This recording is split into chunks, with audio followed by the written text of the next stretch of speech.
So hopefully guys you can see. So the hub's all off now and stuff. So now you've got, I've taken these off already, which was the front bolt that goes through there, which was the strut brace.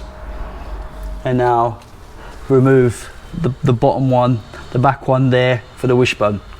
Also the anti-roll bar. This is the bit that's really a pain to actually take off. So what I do, my little trick is I don't drop the whole subframe and then the steering column and the steering rack and all that kind of stuff.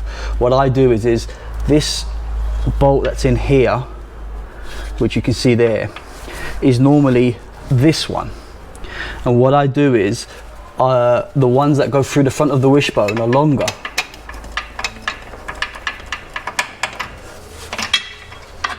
I'll show you here them side by side. So it's quite a little bit longer. So what I do is remove this one with a jack on the holding the subframe up, put this one through, and do maybe what 3 or 4 turns. And then what happens is then when you remove the back two, it rests on these bolts like a guide, and it just gives you enough room to take the little clips off, which you'll see in a minute, the little kind of U-shaped clips that hold the anti-roll bar in place, and it just slides out and you can just put the other one in, and this makes life a hell of a lot easier than dropping the sub. Cue the music again.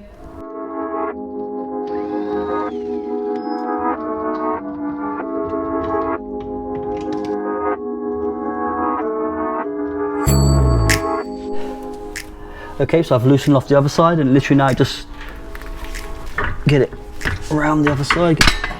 There you go. Anti-roll bar out.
Okay, so the hub nut's done, the steering arm's done. As you can see, it sits a lot lower, so that basically when the car sits now, it's not going to be at an angle, it's going to be level, so you don't get the bumps there.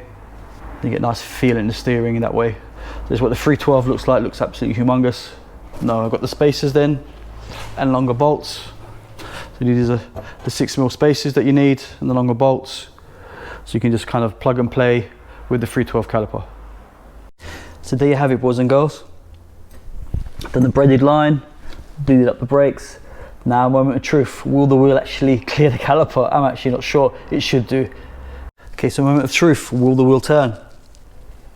Yeah, look at that, and it comes really close to it as well. Okay, cool, they're looking pretty good. So I've put the front ones on now, I've also put the rear ones on. So let's see what it looks like. Let's see what it looks like on the floor.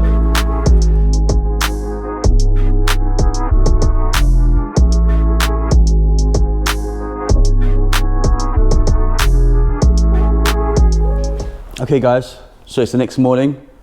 I took the car for a ride around the block, took it home, brought it back. So now what I tend to do always with such a big kind of job, I just jack it up and do a nut and bolt test. Basically just go through everything I've done yesterday to make sure nothing's loose or something's kind of, because as it settles, stuff kind of maybe moves around and stuff. So just make sure everything's on point, and then I'm just going to get the tracking done.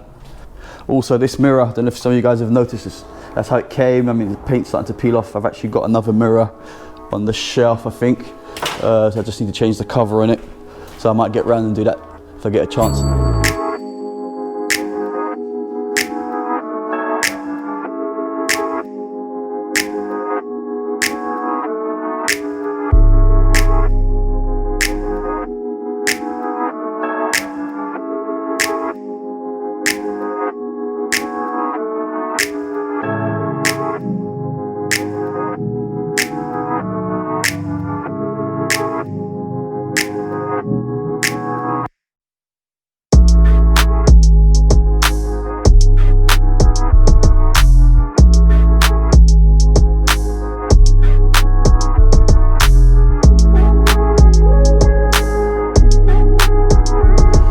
So guys, come to the end of another video. As you saw, got the tracking done. Also did a nut and bolt check afterwards to make sure it was all good. The car feels amazing. Definitely the steering feels a lot more responsive. The tyres that I had on the other wheels were the Uniroyals, which are actually very, very good. And I'm still early days to see what these Toyo, not T1Rs, R1Ts I think they are. If they're any good, they're probably not as good as Uniroyals, but still the car does feel a lot better. Obviously it being a larger diameter, rides over the bumps a lot smoother, a lot easier. And the acceleration is still very good because obviously the gears were way too short, so you can definitely feel the torque more due to the larger wheels. The braking, what can I say about the braking? You know, it was all pretty obvious really, going from 288 to 312s. I mean, you just touch the pedals slightly and just gives you so much more confidence. Definitely, I wouldn't even mess around with 280s, you know, go 288s or 312s. On a Mark III, it's more than adequate, you know, for like even for like a 20 valve or something. Unless you're doing track stuff, then yeah, go for the 4 pots and blah, blah, blah. But 312s, 288s, ooh, 312s definitely are the ones.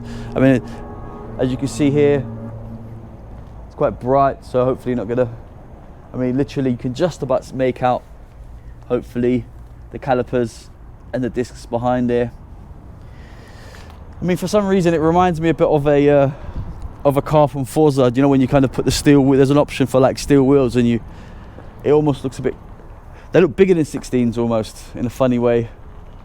They look bigger than 16s. So yep, again, thanks for watching. Subscribe, ding-a-ling-a-ling, click the bell, and keep safe.